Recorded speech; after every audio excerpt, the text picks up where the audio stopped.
నిన్న ఇంత ముందు హీరో నాగచైతన్య నేను కలిసినారు కదా, అప్పుడు మా ఇంత బాగా ఆయన చేతులతోనే చేపల పులుసు వండుతానని నేను మాట ఇచ్చినాడు.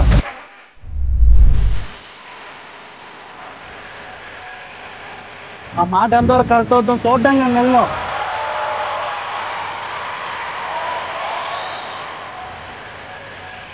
ఉన్నాడా అత్తం మాలాగే కర్రపోయి వెలిగించేసి దాని మీద మట్టి తగ్గెట్టి అందులో నూనె వేసి ఇంకో పక్క ఉప్పు వరకుండా పసుపుకుండా బాగా చేప పొగలో పట్టించి ఈలోపు బాగా ఈత ఎక్కిపోయి నేను నూనెలో చేప మొక్కలు వేసి అందులో పెంచుకుంటూ పులుపు పిడిచేసి పులిసెట్టినాడు.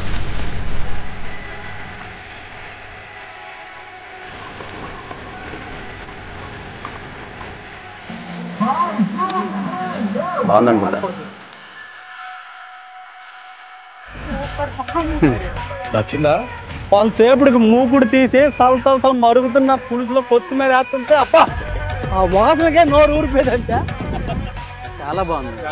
పక్కన బాగోపోతే ఏం అనుకోమాకండి. ఫస్ట్ టైం మాలాగా మారడానికి ఆ మనిషి ఎంత కష్టపడుతుండో దానికి 100 ఫలితం రావాలని రోజు ఆ దుర్గాబాబాని తల్లిని మొక్కుతాను.